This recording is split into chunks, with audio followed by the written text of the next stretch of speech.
Hey guys, how's everyone doing? This is the Sentinel, watching over Geekdom, and welcome back to Sentinel Reviews. Big Finish time once again, and we're looking at another spin-off. Today, I will be reviewing my first foray into Unit with Series 8, Unit Incursions. Released in April of 2019, directed by Ken Bentley. Unit Incursions stars Gemma Redgrave as Kate Stewart, Ingrid Oliver as Petronella Osgood, Warren Brown as Sam Bishop, and Alex Kingston as River Song. Yeah, can you guess why I started with Incursions for my first foray into Unit? Anyway, this series has 3 stories, 2 individual stories, and a 2-parter. I will be talking spoilers, so this is your only warning. So, let's just get right into this. And Incursions opens with This Sleep of Death by Jonathan Morris. Abby Marston, Unit's Dark Secret. When a former Unit soldier kills himself after stealing a terrible plague, Kate realizes the only way to find out what he did is to bring him back from the dead. The problem is, the dead never come back alone, and Unit finds itself facing a terrible threat from its dark past. So, real quick, This Sleep of Death is a sort of sequel to a main range story, a 6th Doctor story called Static. However, it's written in such a way that you do not need to have listened to Static to know what's going on here. And in the making of for this set, Jonathan Morris said that was partially the idea. You know, he was approached to write a story for this set, and he's like, can I do a returning monster? David Richardson said no, and then he said, can I do a returning monster that I wrote? Can I do the Static? But yeah, like I said, you don't need to have listened to Static to know what's going on here. Although after listening to this story, I added Static to my wish list. And it's kind of hard to figure out what I want to say. First of all, the Static is an interesting idea. So in Abby Marston, this fictional town where this story is set, there is a stone circle, and it's kind of an alien computer. It's never really properly explained. They at most call it a user interface, and it brings people back from death. Kinda. It's kind of explained really weird. Kate Stewart explains it as you're pulled from the moment of your death. So it's kind of like right before you die. And the problem is that every time this circle brings people back, they bring an... Isn't an alien race? Yeah, I'll call it an alien race just to make things easy. An alien race called the Static. And the Static are trying to, come back through these deceased people, take over new hosts, and take over the world. And I'm really trying to figure out where I want to go from there in talking about this story, because this is kind of a standard sort of very actiony Invasion of the Body Snatchers type story. And there's really not much more to say, because it's a standard story. The characters are all great. I know she's kind of divisive, and I get it, but I liked Kate Stewart. I do. I mean, Gemma Redgrave does a great performance. I mean, of course she does. She's a freaking Redgrave. But also, she does things in her performance very similar to Nicholas Courtney, and it kind of helps. It makes you go, oh yes, this is definitely the Brigadier's daughter. I also like Osgood, She's like the companion who never was. She has all the buildings to be a Doctor Who companion, but they never make her one, and it does give her a lot of personality. I do like her, especially in this story, because she ends up getting possessed by the Static, and Oliver's performance as the Static is really good. Oh, that's something to talk about. Funny enough, thinking back on it, this is the only story where Osgood's asthma comes into play. And it's kind of reminds me of Ryan's dyspraxia. It's only there for plot convenience reasons. It doesn't seem genuine. Actually, thinking back on it, I think every time Osgood's asthma has come up, it's only been for the convenience of the plot. Like, in Day of the Doctor, when they were when Unit was having the negotiations with the Zygons, for authenticity, the Zygon impersonating Osgood stole her inhaler. And when the real Osgood started having an attack, the Zygon gave her back her inhaler, letting us know who was who.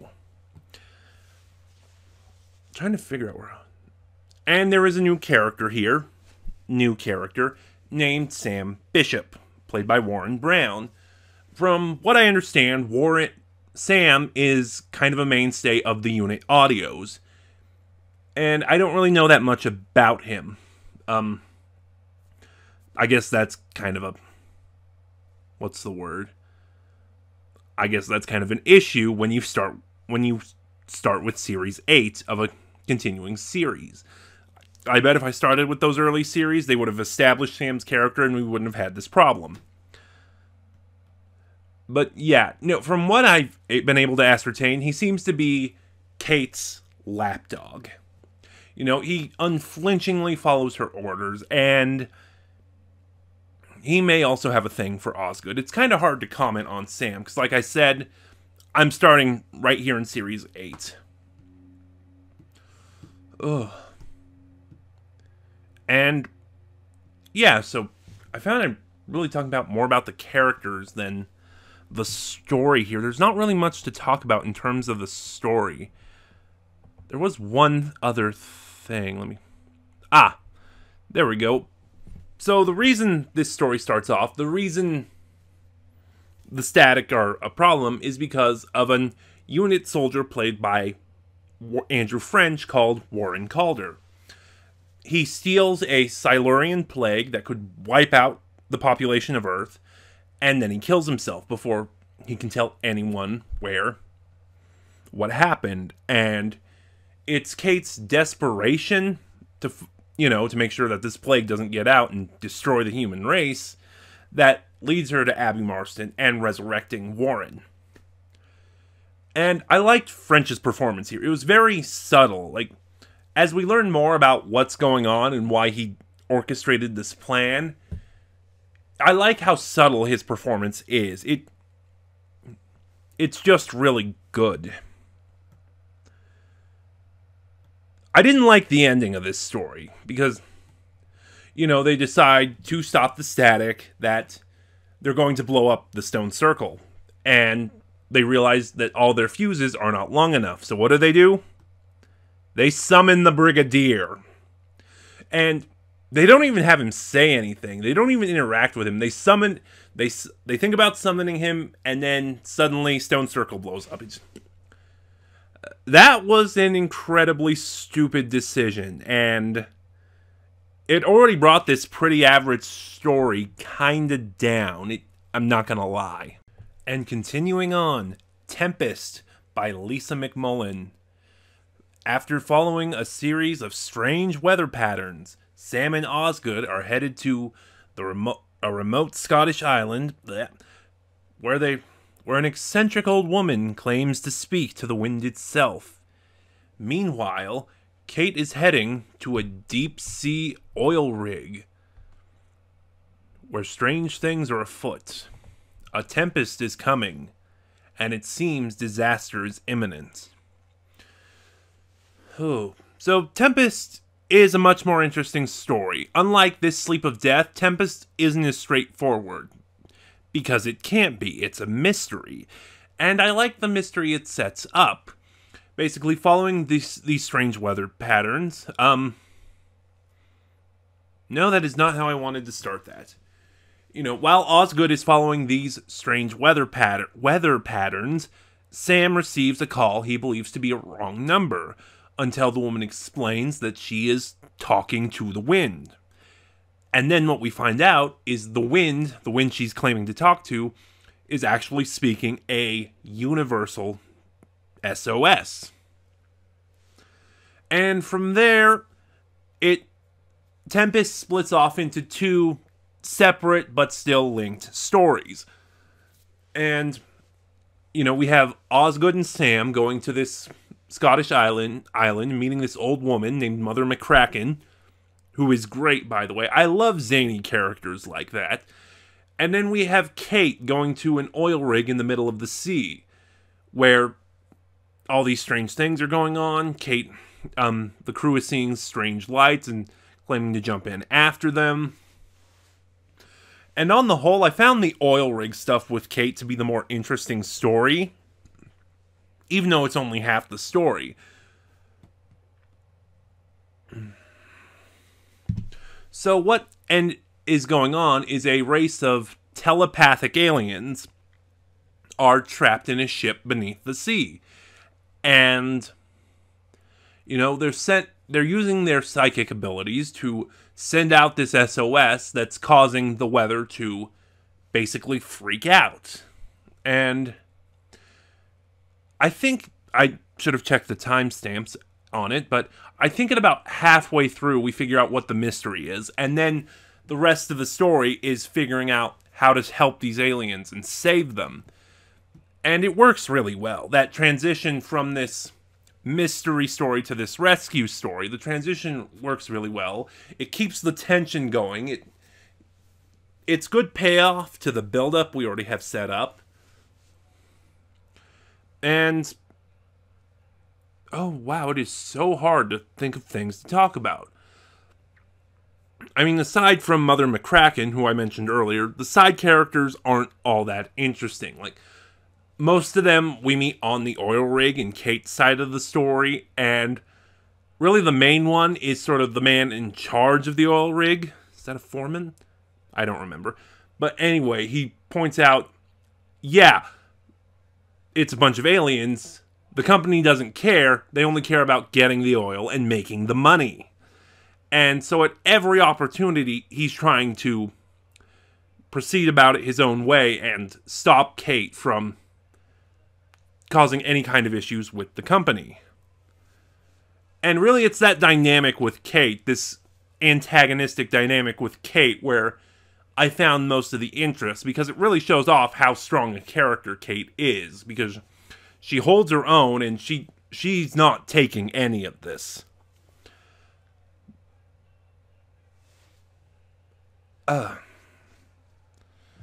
Wow, I should not have picked Incursions to review. But, yeah, I guess that has one of the issues I have with this set overall, so I'll save that for the overview. Real quick, I want to apologize for the Tempest section of the review. If you heard any background noise, there were people over watching the Kentucky Derby. So, yeah, that's all that was.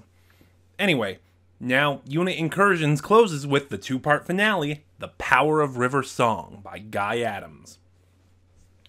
A new company has risen up mysteriously out of nowhere with a project promising to solve the UK's energy crisis.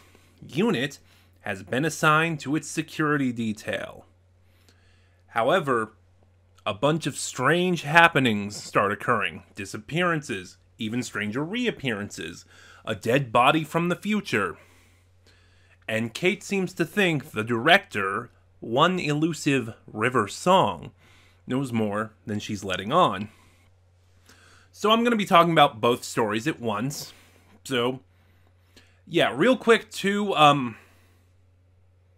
wow, I just blanked. We're introduced to... I'm going to also talk about two more characters a little bit here. One is Captain Josh Carter, another unit soldier, and Tracy McGee, I believe her name was. I just closed the tab, so I can't look at it. But, yeah, Tracy is a reporter, and it seems like often her stories had her crossing paths with units. She's sort of a pseudo-Sarah Jane, I guess. I don't know. From the sound of things, from the dialogue that's given, I think she's shown up in past sets, but I can't say. And I can't say a lot about Josh either, because he had very small roles in the first two stories, and he has a bigger role in this story, but he's pretty much just a soldier. His character is very bland. There's not a lot to him, at least in this set. And I'll talk about that in the overview. And thinking on it now, I think in this story, not so much the first two, I think I kept getting Sam and Josh mixed up, which, you know, is a bit of an issue. But anyway, across both parts of this story, we have 3 consecutive storylines going. We have Kate and I think it's Josh. And then we have Osgood. And then we have Sam and Tracy. And all these stories are supposed to link together and give us the main plot going on. And I think that's a lot. I think, you know, 2 storylines is one thing. 2 consecutive storylines is one thing. But 3 consecutive storylines, I think it makes it way more complicated. You have to keep track, and yeah, I think it's just more complicated. Also, I think this story kind of meanders a little bit. Well, I think part 1 meanders a little bit. Like, it feels like there's a lot of going nowhere as we're trying to figure out what's going on.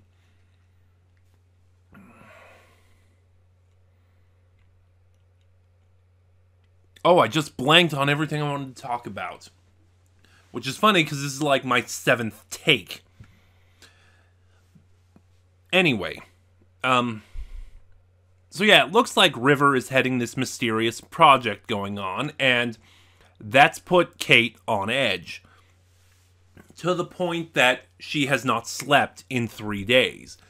Because anytime the name River Song shows up in Unit's database on any project or anything, she immediately gets flagged.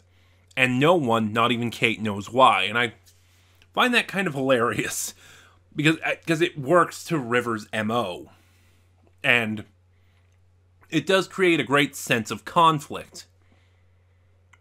But, and we're going to get into the spoilers, this is not the real River.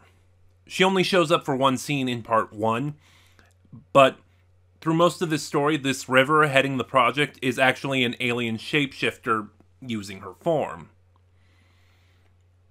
And that reveal felt kind of cheap.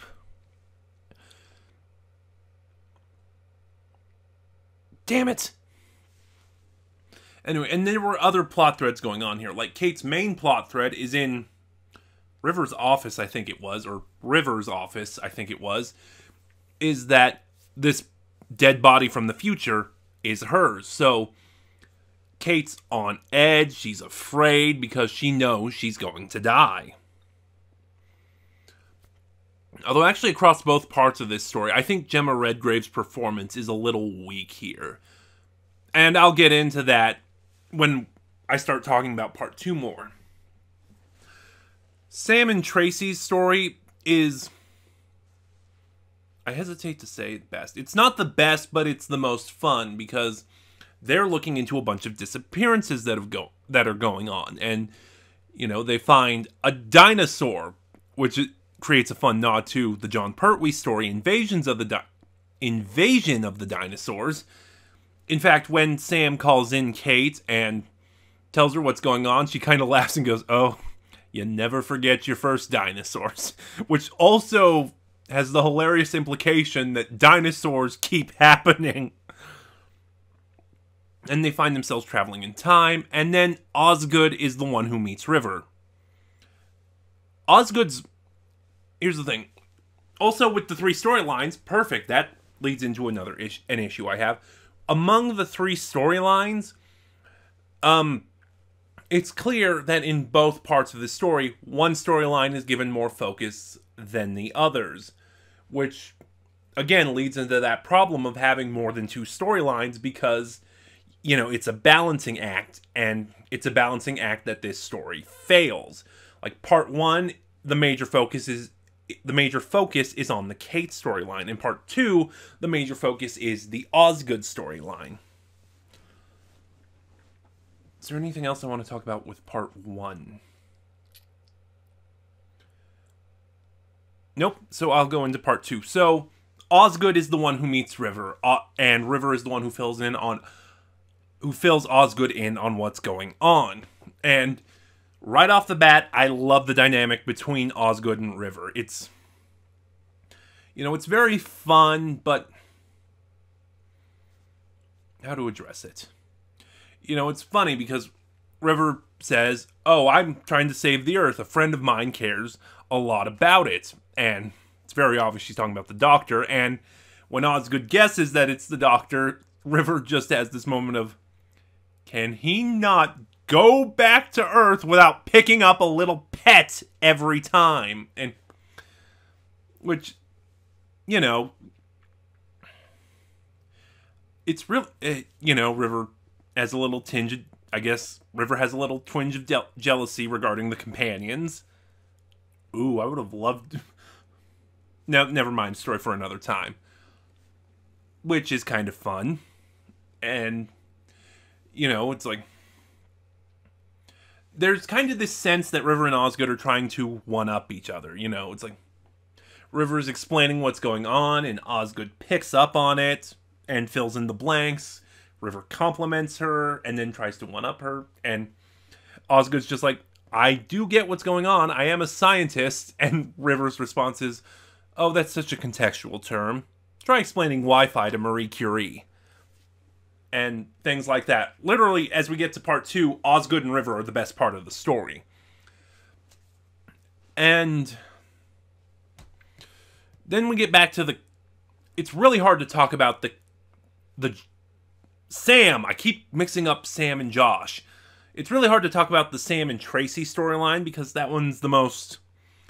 That one, the least amount of time across both stories is... Across both stories, that one has the least amount of time devoted to it. But, there's some fun stuff going on there. They run into dinosaurs, then they run into a group of Vikings, and then the Vikings hunt the dinosaur. It's just insane and fun.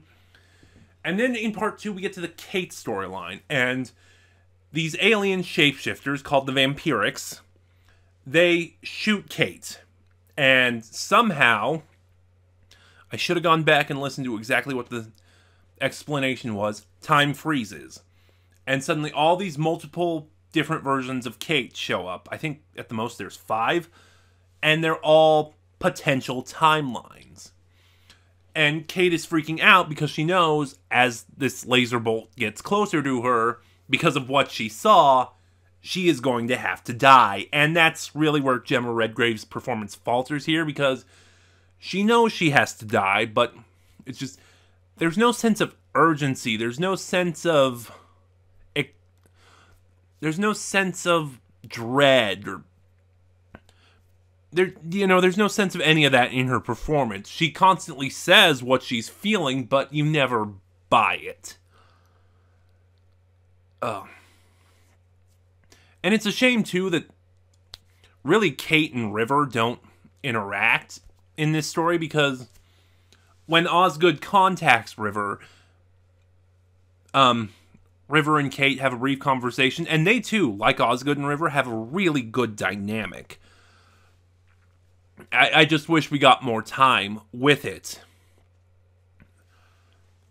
And the aliens' plan, the Vampirics' plan is really creative. They're sort of vampires, in a way. They're hunters, They come to a planet, they hunt the species, they drain the resources, and then they move on.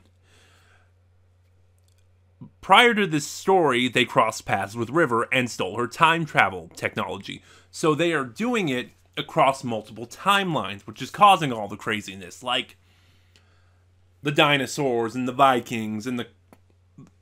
Yeah, it's causing all the craziness. This story has a lot of humor in it, and it's all really good humor. It's all really enjoyable. Every time they did something funny, I laughed at it, Like when River and Osgood, just another example, are trying to figure out how to destroy the Vampirics' machine,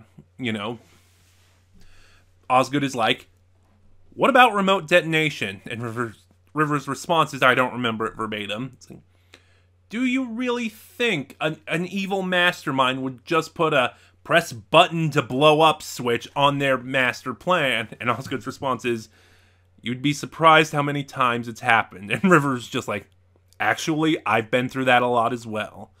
So there's a lot of good ideas going through the power of River Song, but it really meanders a lot. And because of this, there's a lot of spots where the story drags, and it's just, for all the build-up to River Song interacting with Unit, it's kind of anticlimactic because it doesn't really happen. And there's not really more than to that, so let's wrap this up.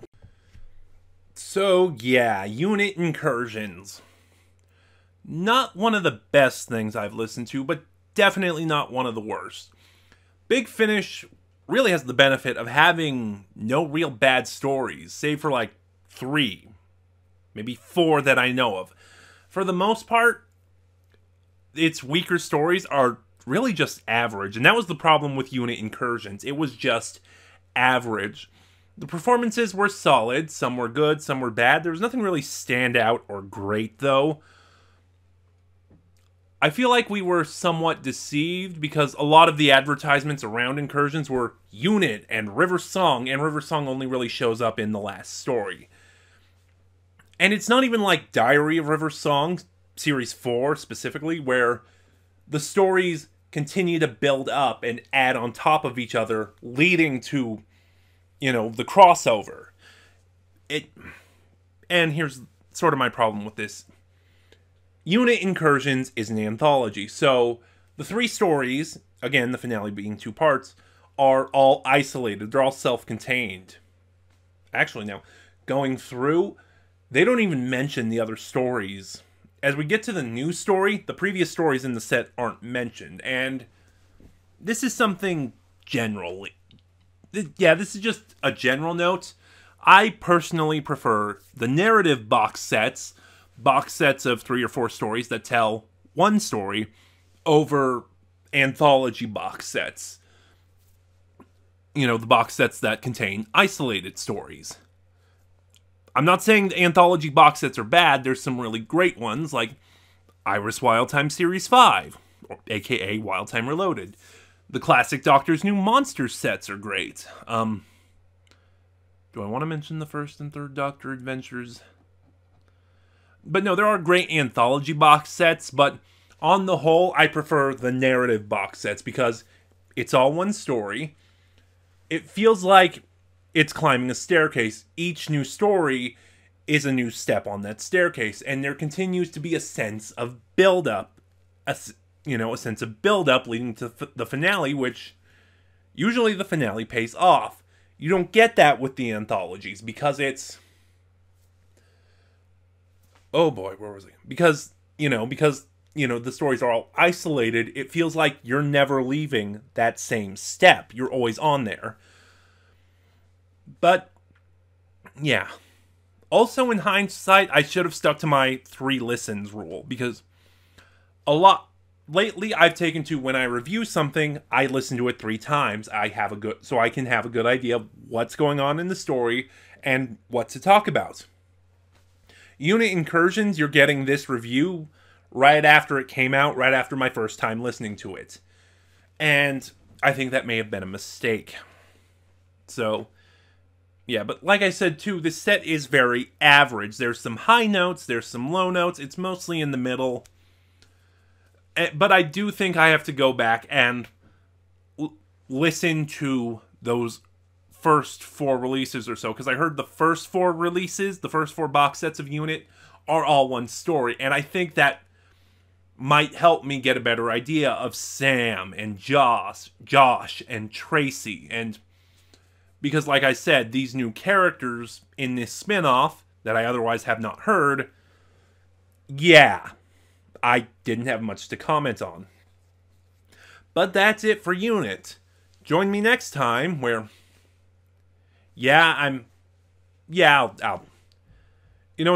I was thinking about that, because It's like, after I announced I was doing the Jamie trilogy, I kind of lost the drive to do it. So I feel like announcing doing it and committing doing it kind of was the issue, which is why I'm doing Incursions, because I didn't announce it, I didn't commit to it, and I'm just rambling now. Anyway, so join me next time when we will once again be staying within the world of Doctor Who, but looking at another spin-off.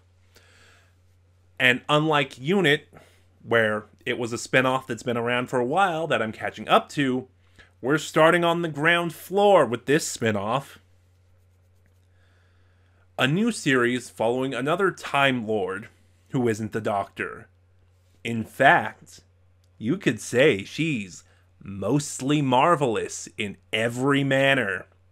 Yes, join me next time when we look at Series 1 of Missy. Do you like what you saw?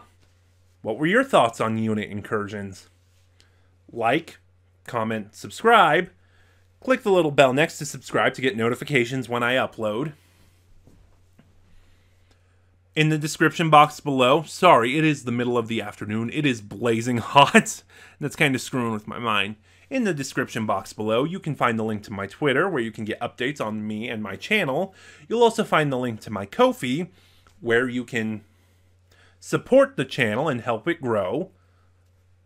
And you'll find the link to, if you want to support me in other ways, you'll also find the link to my Big Finish wish list, where I can get other titles, where you can help me and support the channel by helping me acquire other titles that I can eventually review in the future.